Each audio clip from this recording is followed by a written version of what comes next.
یہ وہ گلیاں ہیں جہاں کبھی حضرت محمد کے مبارک قدم پڑے تھے۔ یہ راستے صرف مٹی اور پتھروں کے نہیں، بلکہ تاریخ، محبت اور نور سے بھرے ہوئے ہیں۔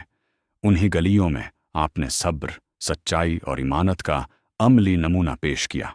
یہاں سے گزرتے ہوئے آپ نے لوگوں کو ایک اللہ کی طرف بلایا، ظلم کے مقابلے میں عدل کی تعلیم دی اور نفرت کے بدلے محبت کو اختیار کیا۔ ان گلیوں نے وہ دن بھی دیکھے جب آپ پر تکلیفیں ڈالی گئیں، کانٹے بچھائے گئے اور باتیں سنائی گئیں، مگر آپ نے کبھی بددہا نہ دی۔ انہی راستوں پر چلتے ہوئے آپ نے یتیموں کے سر پر ہاتھ رکھا، کمزوروں کا سہارا بنے اور بھٹکے ہوئوں کو سیدھا راستہ دکھایا۔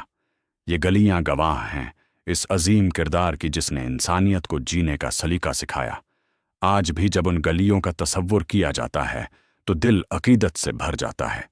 یہ ہمیں یاد دلاتی ہیں کہ اسلام صرف عبادات کا نام نہیں، بلکہ اخلاق، رحم اور انصاف کا پیغام ہے۔